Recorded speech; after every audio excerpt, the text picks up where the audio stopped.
देखो,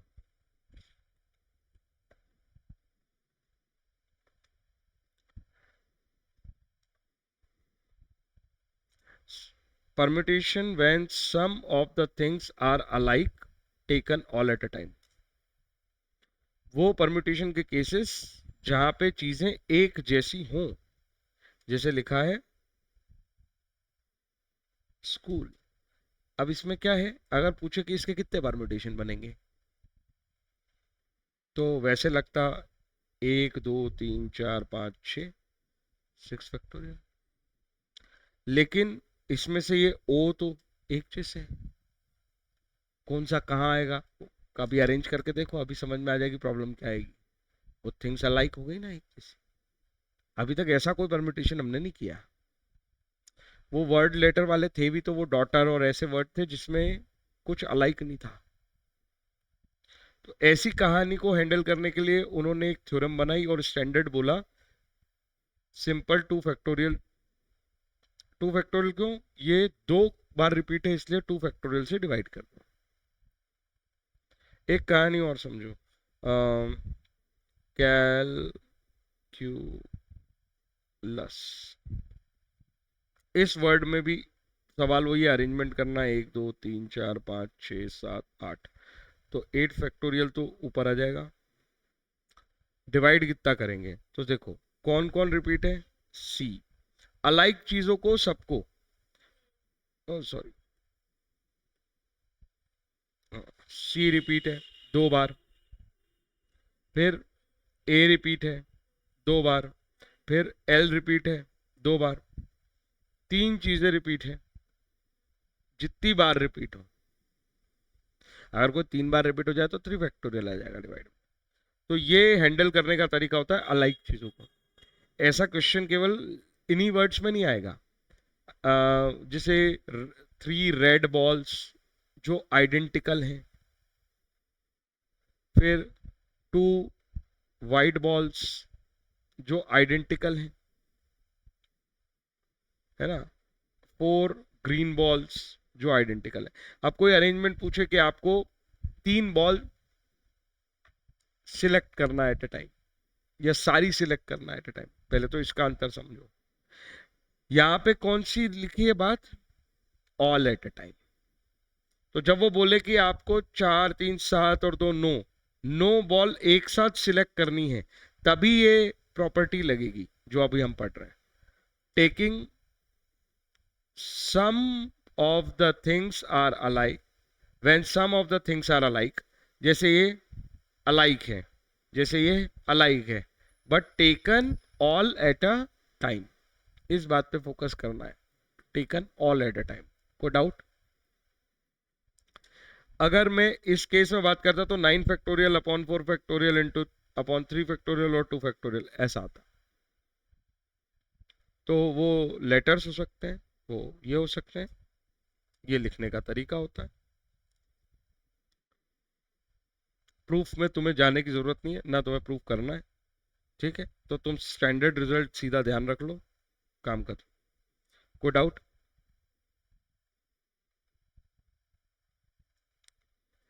अब सर ये तो हुआ अलाइक चीजें, अभी भी आपने ये नहीं बताया कि रिपीट होगा तो क्या होगा। रिपीट होने का क्या मतलब है, सर सपोज आप कह रहे हो कि 4 डिजिट्स है हमारे पास, 1 2 3 4। अभी बोलते हो कि इसके लिए 4 डिजिट नंबर बना दो, 4 डिजिट नंबर बना दो, मतलब चारों डिजिट का इस्तेमाल करके। और कितने नंबर बनेंगे, 4p4। ये इतनी आराम से कैसे बोल दिया। अगर मैं जब 4p4 बनाऊंगा, मतलब ये जो 24 तरीके हैं, इसमें ये बात पक्की है कि 2 बार 1 नहीं आएगा, 2 बार 2 नहीं आएगा, या चारों बार 1 नहीं आ सकता है। अगर हम कहें कि नहीं नंबर रिपीट भी हो सकता है, तो कितने केस बनेंगे,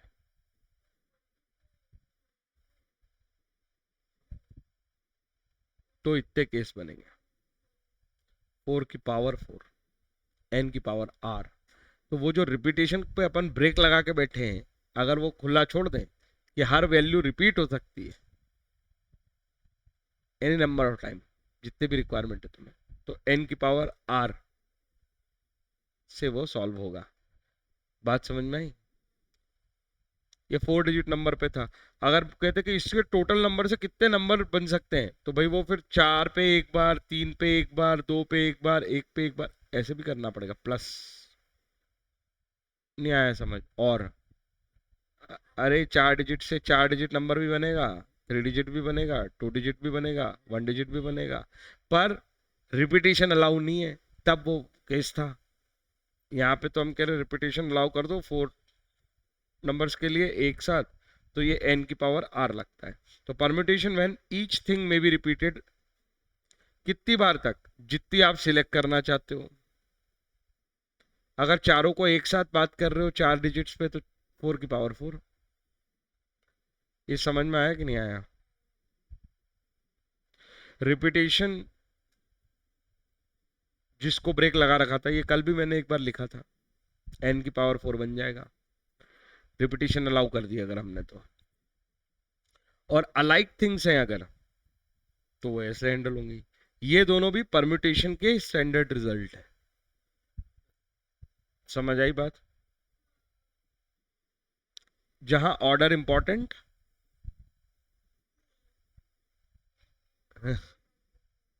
जहां ऑर्डर इंपॉर्टेंट है, ऑर्डर इंपॉर्टेंट नहीं रहेगा तो अभी आएगा कॉम्बिनेशन, फिर एक ही बात हो जाती, फिर ये स्कूल को इतने सारे कैसे बना पाते हम। हम्म,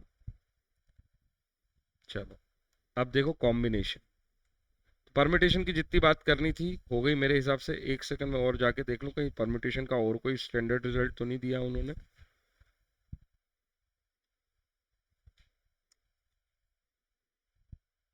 कॉम्बिनेशन में भी ये डेटा लिखा है, देखो ऐसा।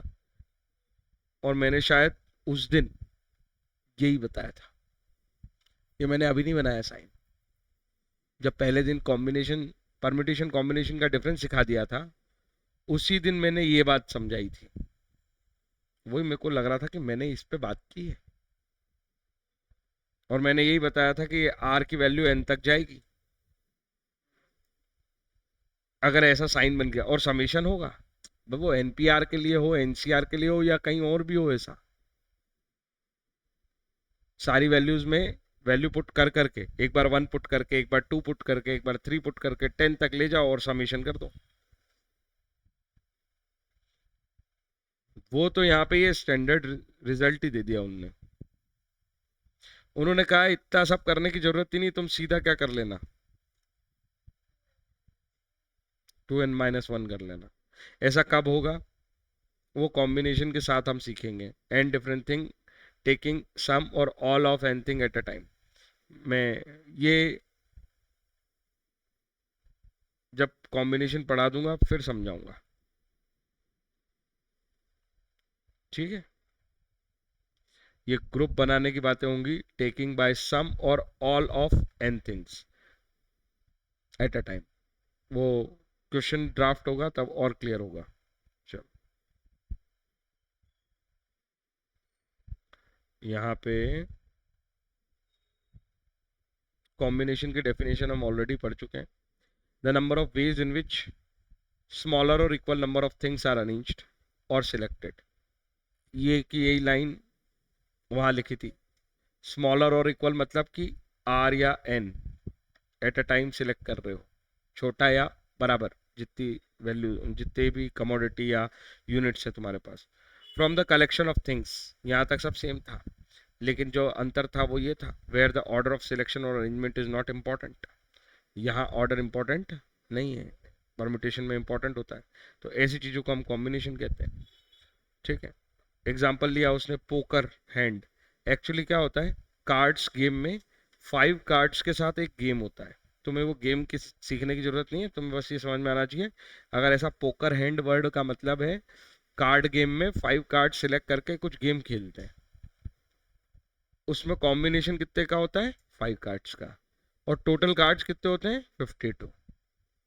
तो is an example of combination, क्योंकि उसमें वो 5 कार्ड्स, पहले कौन सा कार्ड आया था, दूसरे नंबर पे कौन सा आया, तीसरे पे कौन सा आया, चौथे पे कौन सा आया, और पांचवे पे कौन सा आया, इससे तुम्हें क्या फर्क पड़ेगा, है तो 5 ही ना तुम्हारे पास। नहीं आया समझ?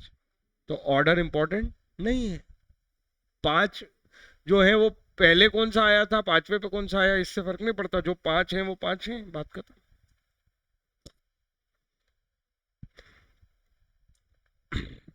इसका नोटेशन कैसा बन जाएगा, तो टोटल 52 कार्ड्स हैं, टेकन एट ए टाइम कितने होंगे, 5 पोकर हैंड के लिए, तो 52C5।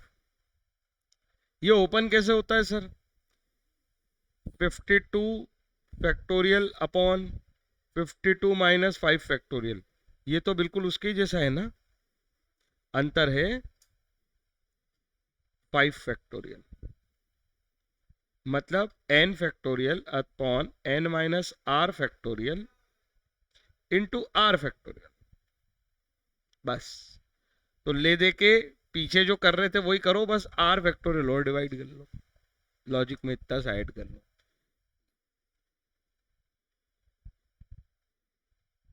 कोई डाउट? कुछ इंपॉर्टेंट नोटेशन समझो, मजेदार हैं इसमें। NC0 और NCN दोनों n फैक्टोरियल होते हैं। कैसे, लिख के देखते हैं।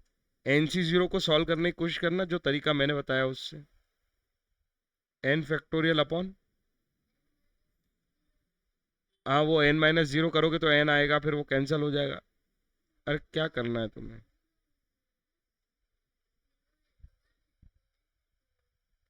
यही लिखा है। और अगर वो कहे NCN कर दो तो क्या करोगे,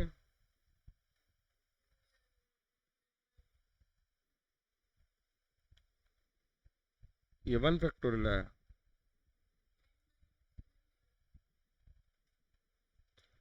अब देखो, इसीलिए कह रहा हूं दोनों आंसर गलत बता रहे हो। जरा लंबे फॉर्मूले से जाओ, फिर तुम्हें मेरी बात का अंतर समझ में आएगा। ये NC4 की जगह पे एक काम करता हूं, मैं इजी कर देता हूं इसको।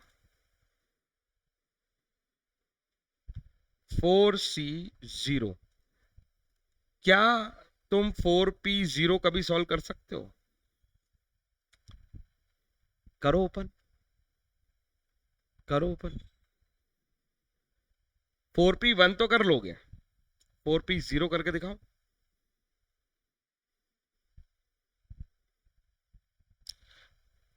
4 फैक्टोरियल अपॉन 4 माइनस 0 फैक्टोरियल। अरे हाँ कि ना, तो वो तो 1 आएगा ना।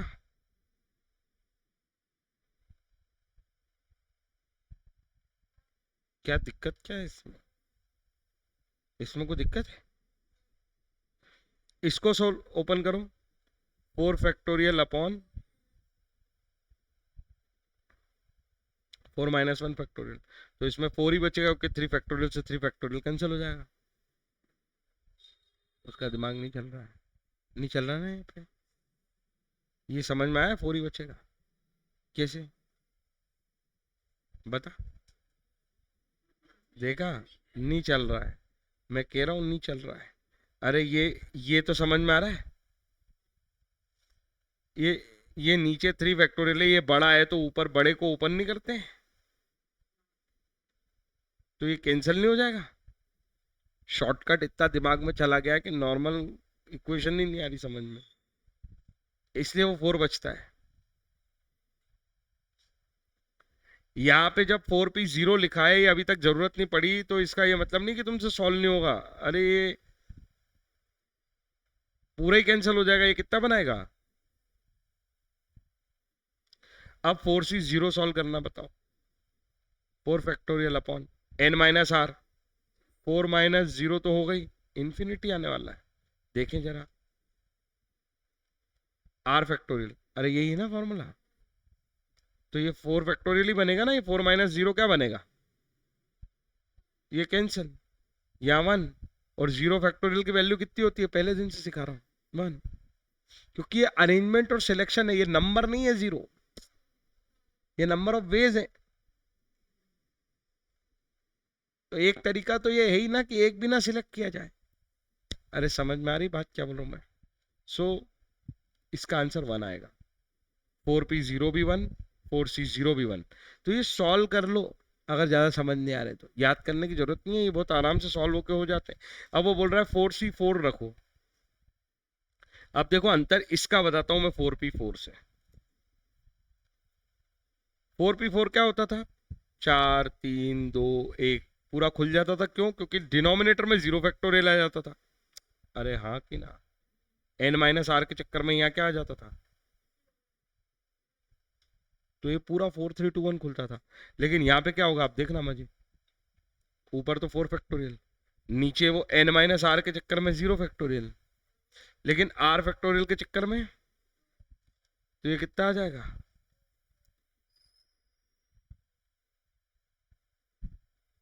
1 आएगा कि नहीं आएगा? ध्यान नहीं जा रहा है? नहीं आ रहा ना समझ क्या किया मैंने?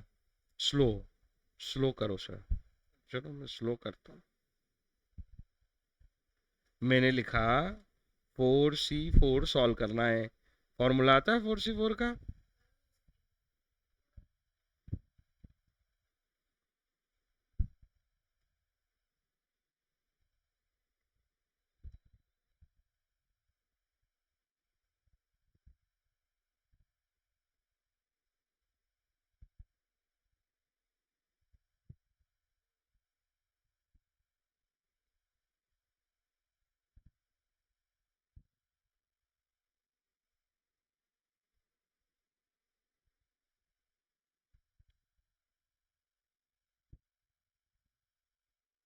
हम्म, मैं ये पूछ रहा हूँ, ये 4C4 का फॉर्मूला आता है? कैसे ओपन करोगे? हाँ, आराम से यही चलने दो। 4 फैक्टोरियल अपॉन 4 - 4 फैक्टोरियल, n-r हुआ और r फैक्टोरियल भी आएगा, इसलिए 4 फैक्टोरियल ही आएगा, है ना? तो ये तो हो गया 0, ये समझा रहा था मैं। और इस 4 से ये 4 कैंसिल, तो ये वैल्यू कितनी आएगी? जबकि 4P4 की वैल्यू क्या आती थी? ये ये समझ में आ रही है बातें कि नहीं आ रही है? एनसीआर में एक बहुत मजेदार चीज है।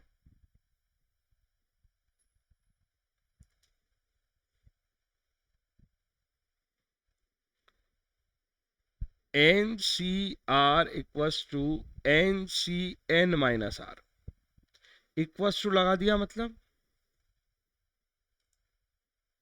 ये हमेशा आएगा, चाहे कुछ भी कर लो।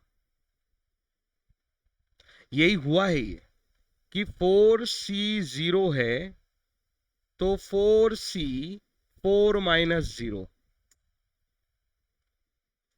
4C0 और 4C4 सेम आएंगे। समझ आया कि नहीं आया? अगर कभी ऐसा लिखा मिल जाए 6C2, तो इसकी गारंटी है कि ये 6C4 के बराबर आएगा। समझ नहीं आई ना ये बात? ये n है, ये r है, तो ये n - r के बराबर आएगा। लाओ मैं ये भी फिर से ये भी प्रूव कर देता हूँ। ऊपर क्या आएगा? 6 फैक्टोरियल। नीचे बताओ क्या आएंगे? एक तो इन दोनों का डिफरेंस आएगा, n - r। स्लो लिखूं? 6 - 2, एक ये फैक्टोरियल और एक 2 फैक्टोरियल, और इधर जब करोगे तो 6 - 4, ये 2 हो जाएगा और 4 तो यहाँ आएगा ही। अरे डिनोमिनेटर देखो, यहाँ भी 4 फैक्टोरियल 2 फैक्टोरियल, यहाँ भी 4 फैक्टोरियल 2 फैक्टोरियल ही बनेगा। इसलिए इस बात की गारंटी है कि NCR हमेशा n - r के बराबर ही होगा। नहीं आया समझ? नहीं आ रहा ना? आ रहा है? बताओ। 8C5, 8C कितने के बराबर आएगा?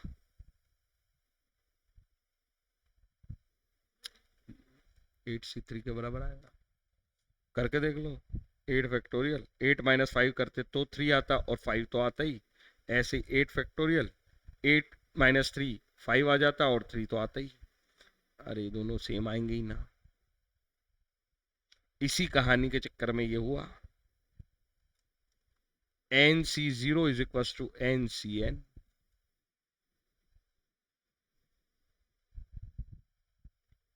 अभी फिर नहीं आया समझ। और मजेदार बात तो ये है कि ये दोनों के दोनों वन भी बनाएंगे।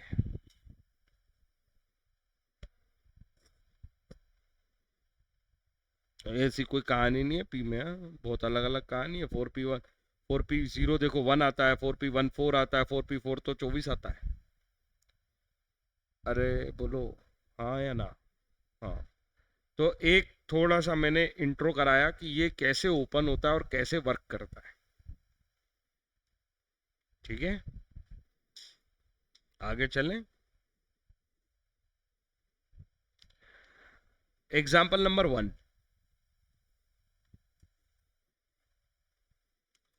Find the number of different poker hands in a pack of 52 playing card. अभी तो बताया 52C5, और 52C5 कैसे ओपन होगा, तो मैंने कहा मैं तो ऐसे करूंगा, 52, 51, 50, 49, 1 2 3 4 5, 40, अरे चार ही तो हुए, 48, 1 2 3 4 5 अपॉन में 5 4 3 2। तो मैं समझ में आया कि मैंने इतना ही सॉल्व किया बस। क्यों, कौन सा कट जाएगा?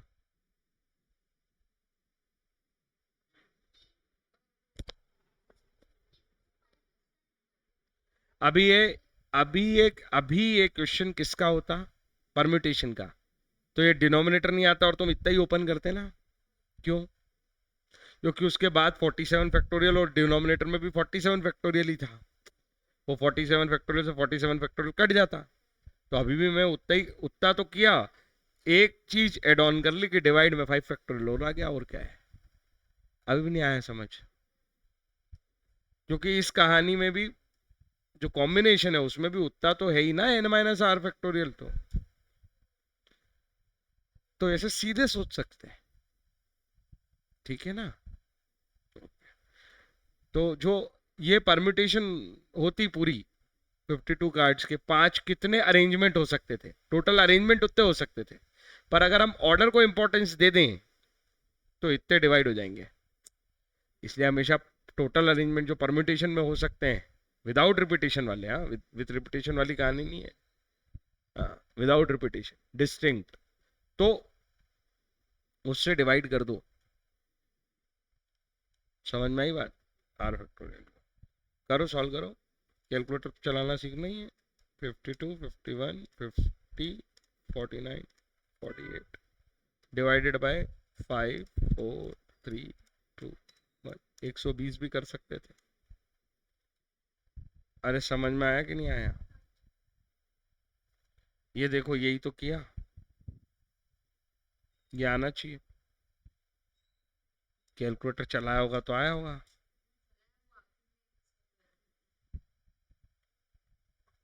चलो चलो, वापस चलो। 52, 51, 50, 49, 48 डिवाइडेड बाय 120, 2598960। कैलकुलेटर पे स्टेप गलती हो गई, वो इसलिए हो जाती है क्योंकि हम कैलकुलेटर पे ध्यान नहीं रखते। Let S be the collection of 8 points in a plane. ये प्लेन क्या है? उड़ने वाला। ये प्लेन मतलब क्या?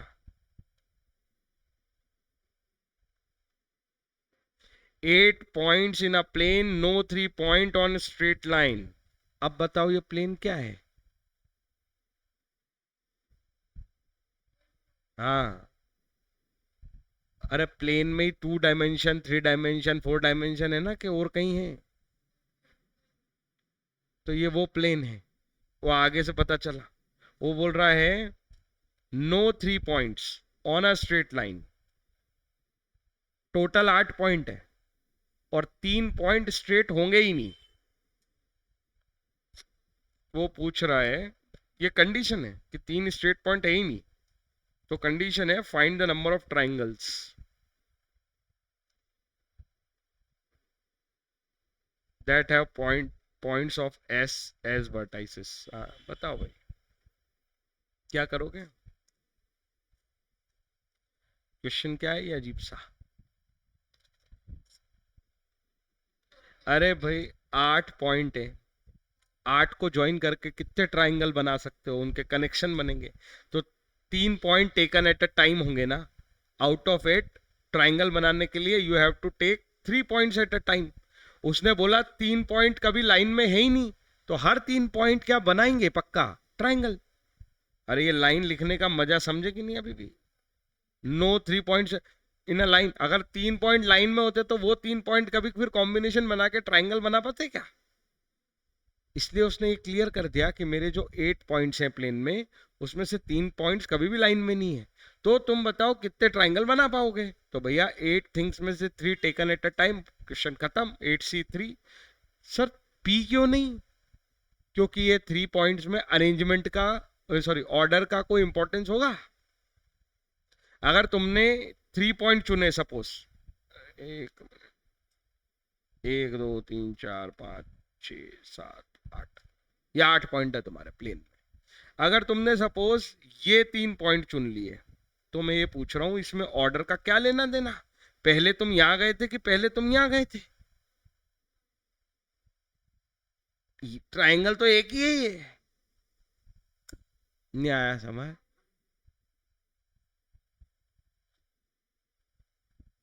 इस ट्राइंगल को तुम ए बी सी बोलो, बी ए सी बोलो, कोई फर्क नहीं पड़ेगा, कोई एंगल नहीं निकाल रहे अपन, ट्राइंगल पूरे की बात हो रही है।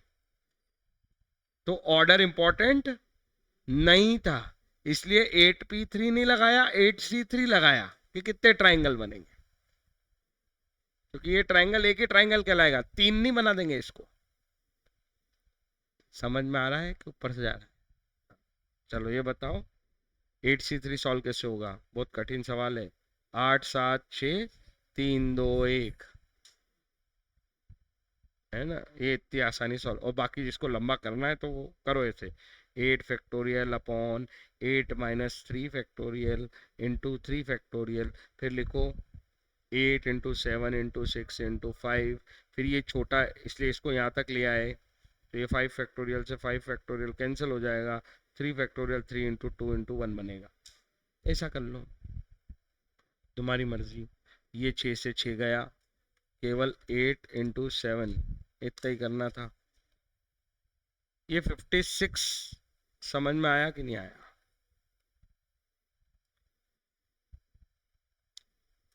ये सिलेक्शन में, ये कॉम्बिनेशन, सर कॉम्बिनेशन में ये कमिटी के बहुत क्वेश्चंस आते हैं और बड़े इंटरेस्टिंग बनते हैं। यही समझ लो कि अच्छा क्वेश्चन इसी पे आ जाएगा इसमें। जैसे उधर वो राउंड टेबल और वही वाले क्वेश्चन जो है वो मजेदार होते हैं। यहाँ पे देखो क्या बोल रहा है वो, 3% आउट ऑफ 12। टोटल तुम्हारे पास 12 लोग हैं जिसमें से 3 मेंबर की कमेटी बनानी है। फिर बताओ जब भी कमेटी बनेगी, अगर उसमें कोई अध्यक्ष उपाध्यक्ष ऐसे हैं, मतलब कि प्रेसिडेंट वाइस प्रेसिडेंट, तो मेरे को एक बार तुम प्रेसिडेंट चुनते हो, फिर कभी वाइस प्रेसिडेंट, तो ये अलग अलग बात हो जाती है। ऐसा कुछ क्वेश्चन है जिसमें ऑर्डर बन गया और इंपॉर्टेंट है कि भैया ये एक बार प्रेसिडेंट बना तो वो एक अलग ऑर्डर हो गया प्राइस। लेकिन अगर रैंडम बस 12 में से 3 लोग चुनने हैं तुम्हें, 3 लोग चुनने, तो वो 3 लोग आपने पहले कौन सा चुना बाद में कौन सा चुना? मिस्टर ए को तुमने एक पर्सन चुना है तो मिस्टर ए को एक पर्सन चुना है। नहीं आया समझ? मिस्टर ए को फर्स्ट नंबर पे चुना था कि थर्ड नंबर पे चुना है, इससे फर्क नहीं पड़ रहा है। तो ये क्वेश्चन कॉम्बिनेशन हो जाएगा। वो बोल रहा है ऐसी कमेटी फॉर्म करने के तरीके बताओ। तो सपोज ये 12 ए बी सी डी ऐसे करके 12 है, उसमें से तुमने तो ए बी और सी चुने हैं, तो इससे क्या फर्क पड़ता है कि तुमने ए बी सी करके चुने थे इनको, कि बी ए सी करके चुने थे, कि सी ए बी करके चुनोगे? अरे यही 3 लोगों की कमेटी तो एक ही कमेटी है। क्या ये लॉजिक समझ में आ रहा है? बार बार मैं ये समझाने पे, क्योंकि वहां रैंडम क्वेश्चन आएगा। अभी तो क्या परम्यूटेशन की कर रहे थे, तो परम्यूटेशन पे समझ में आ रहा था कि हाँ परम्यूटेशन लगा देंगे, पर जब एग्जाम में क्वेश्चन आएगा तो वो तो कुछ नहीं बताएगा अपने बारे में। तुम्हें समझना पड़ेगा कि एक कमिटी का क्वेश्चन है, और ऐसे बार बार सोचना पड़ेगा कि ऐसा होता है क्योंकि ऐसा होता है क्योंकि ऐसा नहीं हो रहा है। जब वो हैबिचुअल हो जाओगे तो फिर क्वेश्चन देखते से आइडेंटिफाई कर लोगे कि मेरे को इसमें ऑर्डर को इंपॉर्टेंस देनी है नहीं देनी है, तो परम्यूटेशन लगाना है कि कॉम्बिनेशन लगाना है। बाकी कुछ हेल्प तो ऑप्शन भी करेंगे। ठीक है, आगे चलो। तो 12C3 बनेगा। 12C3 कैसे ओपन होता है पता है ना? 12, 11, 10 और डिनोमिनेटर में 3 फैक्टोरियल और आता है, तो 3, 2, 1।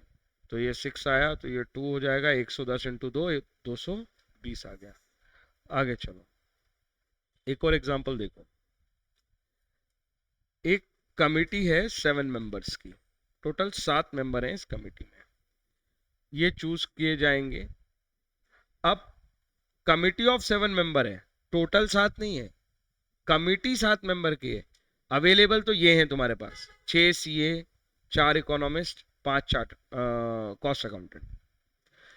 अब उन्होंने कहा इस कमिटी का मजा देखो। ऊपर वाला तो एक बहुत अलग तरह की था कि 12 में से 3 चुन लो कोई से। ये कह रहे हैं कि ये 3 कैटेगरी के लोग हैं, तुम्हें इन कैटेगरी का कॉम्बिनेशन बना के 7 मेंबर की कमिटी बनानी है। तो टोन ही चेंज हो गया कमिटी बनाने का। इन how many ways this can be done if, फिर उसने कंडीशन भी लगा दी। अगर वो कंडीशन ना लगाता तो आंसर कैसे आता, पहले तो ये सोचना सीख। कंडीशन नहीं लगाता, 7 मेंबर में से 7 के 7 चार्टर्ड अकाउंटेंट तो फिर भी नहीं आते, मैक्सिमम 6 ही आ सकते थे। तब भी कितनी सारी बातें हो सकती थी। तुम्हें मेरी बात समझ में आ रही? अगर फिर पूरे के पूरे 6 चार्टर्ड अकाउंटेंट ले लेते तो एक ही आता, 4 इकोनॉमिस्ट और 5 कॉस्ट अकाउंटेंट में से। ये एक कंडीशन बनती, फिर और आता। ये जितने केस इसने बनाए ना, इससे भी कई गुना ज्यादा केस बनते फिर। इसलिए ये हेल्प कर रहा कंडीशन लगा के। There must be at least 1 member for each group. वो कह रहा कम से कम हर ग्रुप में से एक आदमी तो होना। एंड फिर लिखता है एंड 3 चार्टर्ड अकाउंटेंट होंगे ही होंगे, मतलब 3 से नीचे सीए नहीं जाएंगे, और हर ग्रुप में से कम एक मेंबर आएगा। तो कैसे शुरू करेंगे हम? हाँ, इमेजिन करना शुरू करो। 3 सीए के साथ मैक्सिमम क्या कॉम्बिनेशन बन सकते हैं? 3 सीए को 3 पे रख के बाकी सारे सोच लो। अगर सीए 3 है, इकोनॉमिस्ट और कॉस्ट अकाउंटेंट मिलके कितने होने चाहिए? मिलके 4 होने चाहिए। अवेलेबल कितने हैं? हैं अवेलेबल, हैं अवेलेबल। तो एक केस तो हो जाएगा कि ये दोनों दो दो हों। अरे हाँ या ना, दो दो हों, सिंपल, बराबर।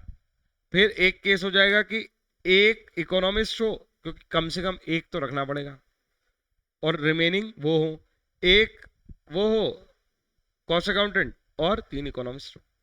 अरे 3 के मैंने सारे केस सोचे पहले, 3 का इसके अलावा और कोई केस बनेगा नहीं। अब उसने एटलीस्ट 3 चार्टर्ड अकाउंटेंट बोले, तुम अकाउंटेंट 4 भी रख सकते हो। सीए 4 रखोगे तो फिर वैसे ही सोचो, बचे कितनी पोजीशन है? 3 पोजीशन, बराबर तो हो ही नहीं सकते। अब वो बाकी दोनों, एक ज्यादा हो गई, एक दो, एक एक, इसीलिए केवल 2 ही केस बने 4 के। ये समझ में आया कि नहीं आया? एक में इसको 2 रख दिया, एक में इसको 2 रख दिया। अब और आगे बढ़ा के देखो सीए को। अगर तुमने सीए 5 कर दिए तो रिमेनिंग पोजीशन कितनी बची है? 2, और दोनों पे कम से कम एक व्यक्ति तो चाहिए। इसीलिए इसके आगे का केस पॉसिबल भी नहीं है, क्योंकि उसने एक कंडीशन ये भी लगाई है कि हर ग्रुप में से एक आदमी तो चाहिए। ऐसे सोचना ही पड़ेगा, और कोई तरीका नहीं है। और ये सारी मेथड में से कोई एक, हर मेथड 7 लोगों की कमिटी बनवा रही है। क्या ये बात समझ में आ रही है?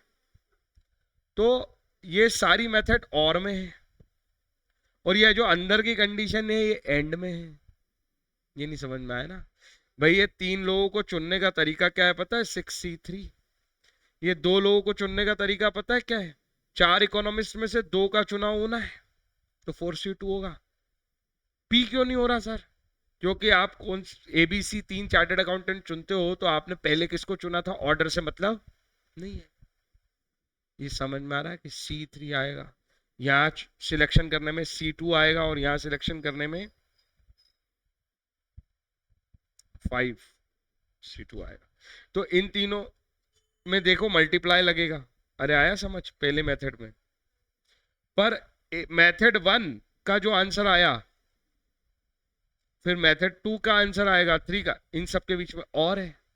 और है तो इनके आंसर निकाल के प्लस भी करना पड़ेगा। तब आंसर आएगा।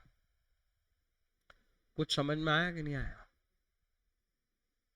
तो कमेटी के दो तरह के क्वेश्चन देखे हमने।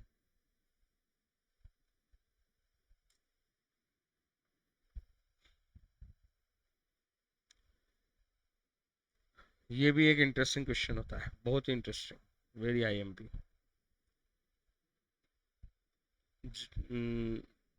अ पर्सन हैज 12 फ्रेंड्स, 12 दोस्त हैं उसके, 8 आर रिलेटिव, उसमें से 4 उसके रिलेटिव हैं। 8 दोस्तों में से 4 रिलेटिव, तो सॉरी 12 दोस्तों में से 8 रिलेटिव, तो 4 नॉन रिलेटिव फ्रेंड्स हैं। In how many ways he can invite his 7 guest, 5 out of them are relative. वैसी कॉम्बिनेशन बनेगी। उसने एक कंडीशन दे दी है, 5 तो रिलेटिव होने ही चाहिए। क्या इसमें एटलीस्ट 5 लिखा है? इसलिए ये गड़बड़ हो जाएगा। एग्जैक्ट 5 है ये, such that 5 of them are relative. इसलिए मैं कह रहा हूं कि ये क्वेश्चन अच्छा है। आता है, समझ में आता है, पर पता नहीं सही करते, पर क्वेश्चन के हिसाब से नहीं करते, कुछ और ही कर देते। तो ले दे के आपको 4 ही एग्जैक्ट बुला ले, कौन? Non relative friends. अरे यार, 4 में से कितने बुलाने? 2। और इनमें से 8 से 5 मिल जाएंगे। 8 रिलेटिव में से 5 रिलेटिव बुलाने, और बचे हुए 4 में से 2 ही बुलाने हैं।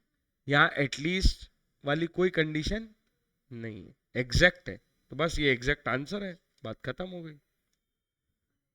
कोई डाउट? अगला देखो। Company wishes to simultaneously promote 2 of its 6 department heads.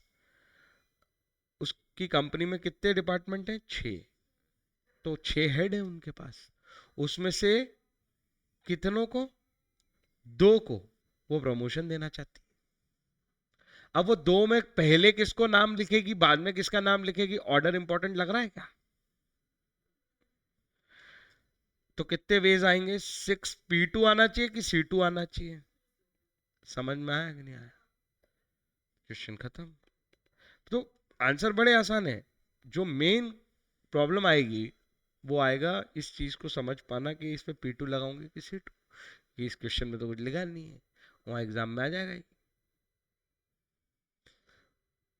Examiner थोड़ा दयालु हुआ तो वो 4 ऑप्शन में से कोई सा P2 लगाने वाला देगा ही नहीं, लेकिन अगर वो चालू हुआ तो वो दे देगा, एक P2 वाला, एक C2 वाला।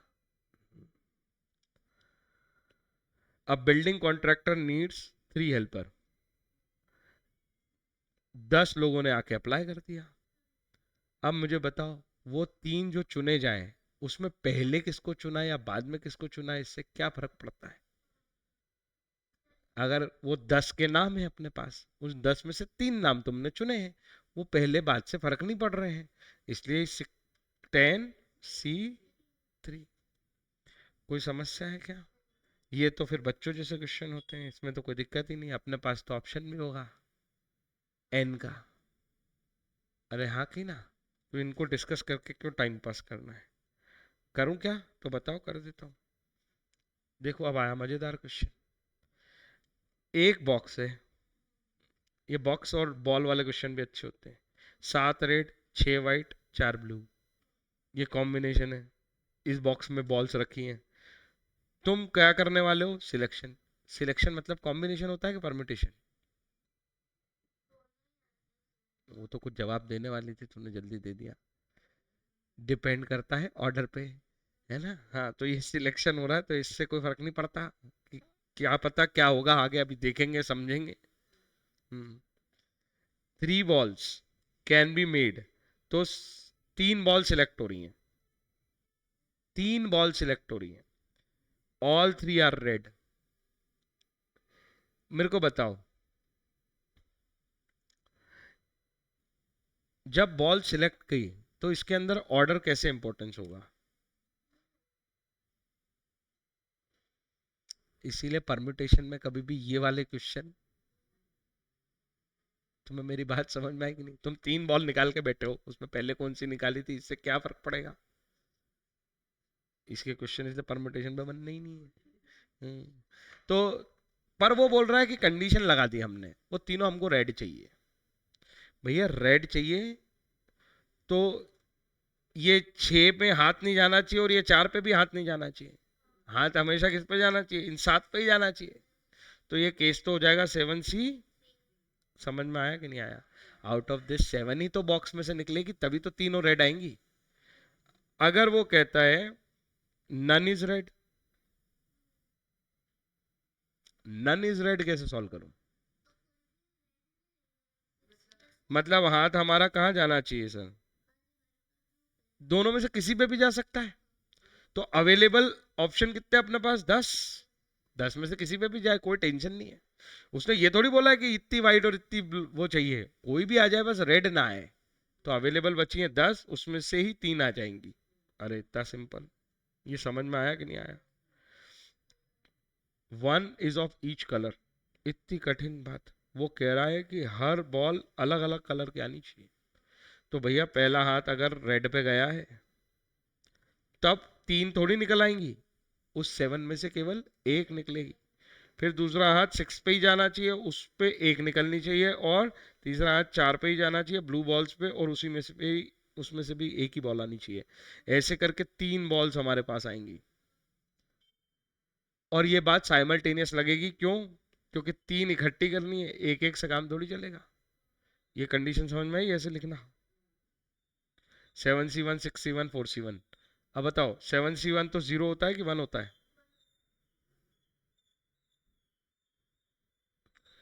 NCN और NC0 होते हैं 1। NCN और NC0 एक जैसे होते हैं। ये 7C6 जैसा आएगा। ये 7 आने वाला है, दिखाता हूं। 7 को कितनी बार ओपन करेंगे? एक बार। अच्छा वो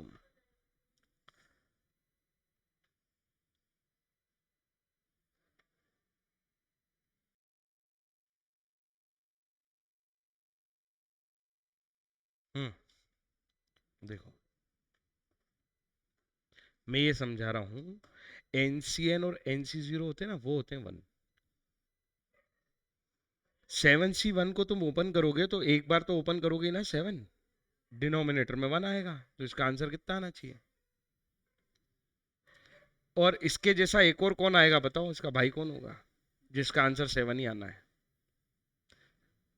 वैसे तो इसमें यूज नहीं हो रहा, मैंने ऐसे पूछा। अरे 7C6 नहीं आया ना अभी भी समझ में?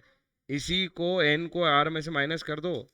इसकी गारंटी ले रहे हो सर? हाँ ये लो। 7 को 6 बार ओपन करना था, तो मैंने ये कर दिया 7 × 6 फैक्टोरियल। और डिनोमिनेटर में n माइनस आर आता है, वो तो आएगा 1 फैक्टोरियल, लेकिन एक 6 फैक्टोरियल भी तो आएगा। तो ऐसे खुद को एक दो बार समझा लोगे तो ये आसान लगने लगेगा, जल्दी जल्दी सोचने में आने लगेगा, है ना? तो याद करने की जरूरत नहीं है। तो हर बॉल एक बार आनी चाहिए। तो 7C1 6C1 और 4C1, तो ये 7 × 6 × 4 हो जाएगा। बस ये आंसर हो जाएगा। कोई डाउट है क्या? नहीं यानी यहाँ है, आ गया, ये रहा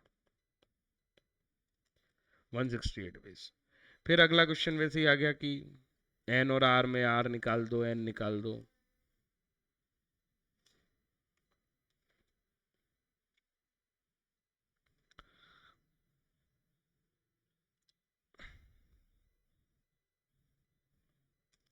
आगे चलते हैं।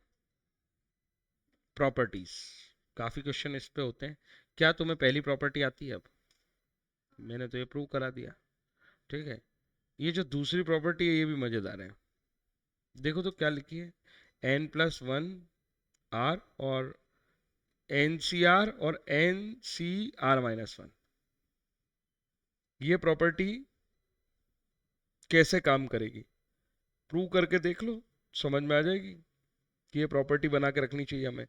क्या क्या है देखना। NCR सपोज 6 7C3 लिखा है, ये तुम्हारा N है, ये तुम्हारा R है। उसमें वो कह रहे हैं कि 7 में ही C3 की जगह 2 और ले लो।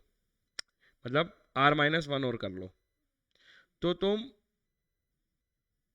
किसको देखना, अब जब भी देखना, और ये प्रॉपर्टी सिर्फ ऐसे नहीं, ये बहुत सारे तरह से काम किए, मैं भी बताता हूँ। देखो यहाँ भी 7 दिखेगा, यहाँ भी 7 दिखेगा, और यहाँ पे जो r की वैल्यू होंगी ना, वो एक बड़ी और एक जस्ट उससे एक नंबर छोटी दिखेगी। जैसे ये 3 और 2 दिख रहा है, तो इसको n पे ही एक बढ़ा लो 8, और r लिख लो, 8c3 के बराबर आएगा। जब भी 7 और 7 दिखा और नीचे एक का डिफरेंस दिखा, तो आप इस पे ऐड कर लो बस। समझ में आई बात? कोई डाउट है क्या? इसके आंसर निकालोगे तो अभी प्रूव हो जाएगा ये, कोई दिक्कत नहीं। करूं क्या? ये वाली प्रॉपर्टी आती है, और ये NC0 की है, तो NCN भी 1 ही आएगा। अरे जब इसको पहली प्रॉपर्टी समझ में आ गई, वो तो ये थर्ड और फोर्थ तो वैसे ही बना लेगा ना। अब क्या बोल रहे हो? मजेदार बात है। NCR has a meaning only when R and N are integer.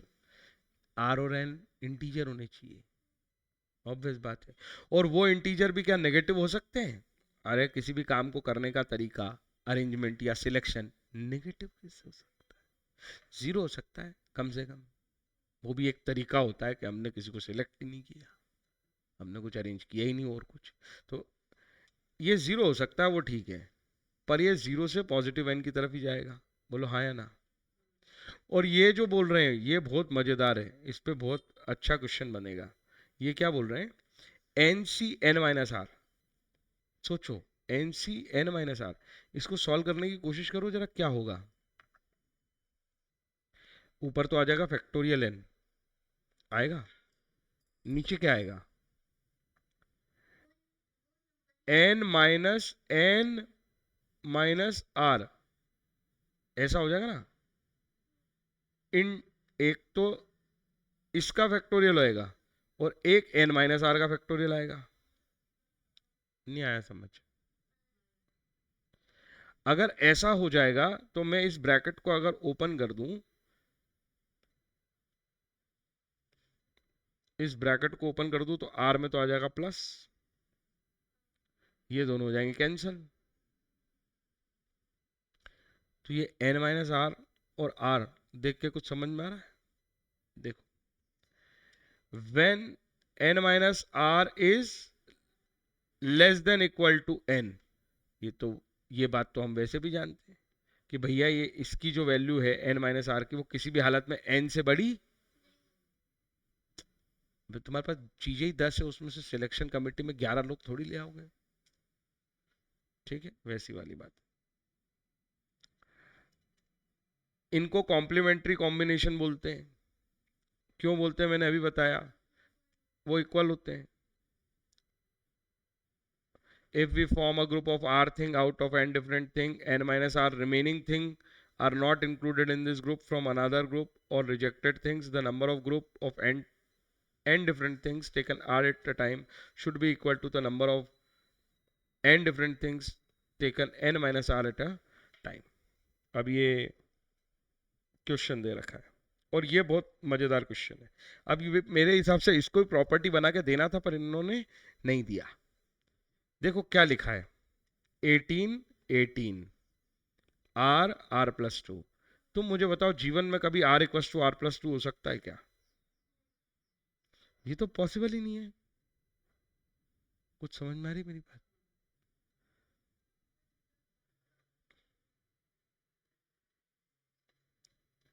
इसने तो निकाल दी वैल्यू r की 8। हमने ये बोला r=r+2 नहीं हो सकता, पर हमने कब बोला कि ये दोनों मैच नहीं कर सकते? ये तो नहीं हो सकता, ये तो समझ में आता ना। इसके ना दो, जब भी ऐसा अगर मिल जाए, तो इसके दो तरीके होते हैं समझने के। एक ये होता है कि इसको सपोज कर लो, ये ए है, ये बी है, और ये एन है। तो आप ऐसा लिख सकते हो, r+r+2 इक्वल टू 18 आएगा।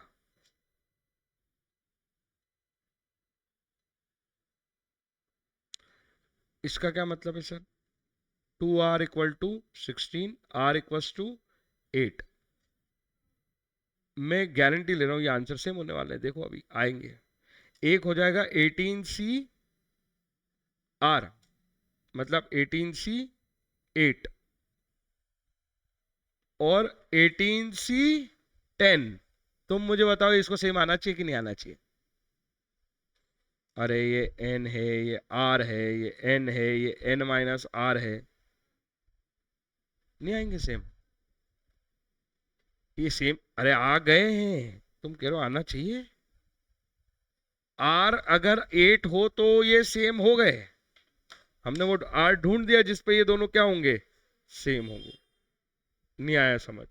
मतलब पक्का क्वेश्चन में अगर ऐसा दिया है ना कि r और इधर r+2 और ऊपर n दिए हैं, तो ये तो पॉसिबल ही नहीं था।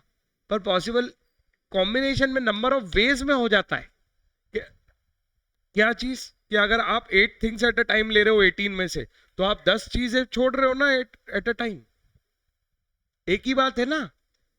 अरे ऐसा भाषा बोलना कि मैं 18 में से 8 चीजें ले रहा हूं या 18 में से 10 चीजें छोड़ रहा हूं, बात तो एक ही पड़ेगी ना।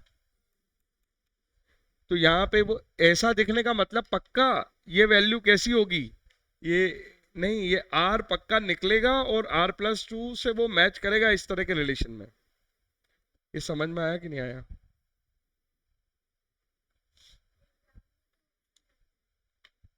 r की वैल्यू देगा वो, तो आप 18C8 सोच लोगे और उधर 18C10 आएगा और आपको 1 सेकंड में पता चल जाएगा। ऑब्वियसली ऑप्शन का इस्तेमाल करेंगे तो ये और इजी लगेगा। पर ये समझ में आया ना, कहानी देख के घबराहट तो नहीं हुई? अच्छा ये बोल रहा है ये इसको प्रूव कर दो, ऐसा क्वेश्चन तो वो दे नहीं सकता। वो तो ये देगा कि यहाँ पे एन और आर की वैल्यू बोल देगा कि कौन सी एन और आर की वैल्यू इसको सेटिस्फाई करेगी। अरे समझ में आ रही बात? ऐसा कुछ दे देगा। ये वाला क्वेश्चन मैं सॉल्व करके बताऊं कि कर लोगे? इनमें कुछ, ये टाइम पास क्वेश्चन ही है वैसे भी सब। इस एक्स को निकाल पाओगे? अरे ये साइड पूरी सॉल्व कर लेना, पर ध्यान से करना, इसमें तुम्हें मजा आएगा। ये अच्छा है। मैं बताऊं इसमें क्या करना चाहिए। वो इस एक्स को पूछ रहा है देखो, तो क्या करना चाहिए? करना ये चाहिए, ये देखो 5 है और ये 4 है, तो मैं इसको 13C5 बोल सकता हूं क्या? अब भी हाल समझाया था मैंने ये। अरे हाँ या ना? पर ये होशियारी महंगी पड़ेगी। क्यों? वो एक रह जाएगा। सेंसिबल बात क्या हो, पहले इन दोनों का कॉम्बिनेशन बना लो सर। पर बात तो वही है, ये 13C4 हो जाएगा।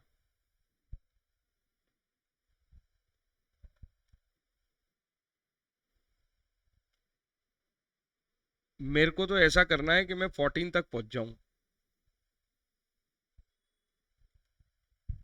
तो देखो ये मजेदार क्वेश्चन इसलिए है, यहाँ पे 2 टाइम्स है, 2 टाइम्स है तो इसको अपन 2 बार लिख देंगे। 2 बार लिखने से एक बार कॉम्बिनेशन इसके साथ, एक बार कॉम्बिनेशन इसके साथ, तो यहां भी 13 बना लेंगे, यहां पे भी 13 बना लेंगे। अरे कुछ समझ में आया क्या? फिर ये 5 और 4 बचेगा तो ऑब्वियसली ये 14C5 हो जाएगा। जब ये 14C5 हो जाएगा तो ऑब्वियसली अब मेरे को बताओ कोई ऐसा पूछे तो ये तो बच्चों बच्चों वाला सवाल है, ये इक्वल कब हो सकते हैं? ये एक्स को क्या ही होना पड़ेगा, बताओ एक्स को क्या होना पड़ेगा कि ये इक्वल हो जाए? अरे एक्स को 5 होना पड़ेगा ना। और अगर एक्स 9 हो गया तो एक्स की 2 वैल्यू आ सकती है यहाँ पे। ये है मजेदार बात। कुछ समझ में आया कि नहीं आया? इक्वेशन ऐसी मिल जाए ना, तो केवल ये मत बोलना कि एक्स को 5 ही होना पड़ेगा तभी ये इक्वल होगा, नहीं 9 पे भी हो जाएगा। समझ आ गई ना बात? तो ऐसे ऑप्शन मिलेंगे।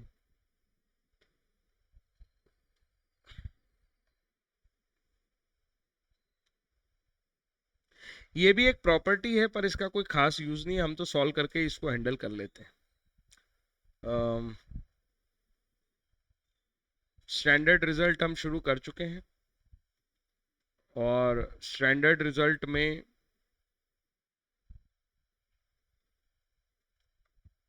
एक दो बस बाकी हो जाएंगे। चलो देखो इधर जल्दी से खत्म कर दें इसको, चैप्टर खत्म हो जाएगा। कॉम्बिनेशन ऑफ, देखो कॉम्बिनेशन, पहले तो आइडेंटिफाई कर लो कि तुम्हारा प्रॉब्लम परम्यूटेशन का है या कॉम्बिनेशन। कॉम्बिनेशन के प्रॉब्लम्स है। N different things taking some और ऑल, नॉर्मल केस है, आर भी ले सकते हो एन भी ले सकते हो, इसमें कोई दिक्कत नहीं एट अ टाइम। तो आर थिंग्स भी ले सकते हैं और एन थिंग्स भी ले सकते हैं। वो ऐसे बनेगा, ये उसका जनरल नोटेशन है। ऐसा क्यों सर, ऐसा ही नोटेशन क्यों बना? क्योंकि जब आप 10 में से सपोज 8 चीजें भी ले सकते हो, 9 भी ले सकते हो, 10 भी ले सकते हो, तो सबके बीच में और आने वाला है ना, और आने वाला है तो सम आने वाला है ना। तो एट अ टाइम मैंने सम और all things at a time ले लिए। नहीं आया समझ क्या बोला मैंने? 10 में से 8 भी ले लो, एक केस उसके बना लो, 10 में से 9 भी ले लो, 10 में से 10 भी ले लो। अरे 10 में से 1 से शुरू कर लो और 10 में से 10 तक ले लो, तभी ये आता है भाई समेशन। और तभी ये आता है R1 से लेके N तक जाएगा। अरे समझ में आया? और NCR लगेगा, नहीं आया समझ? टेकिंग थिंग, तो इसको आप सीधे कर देते हो।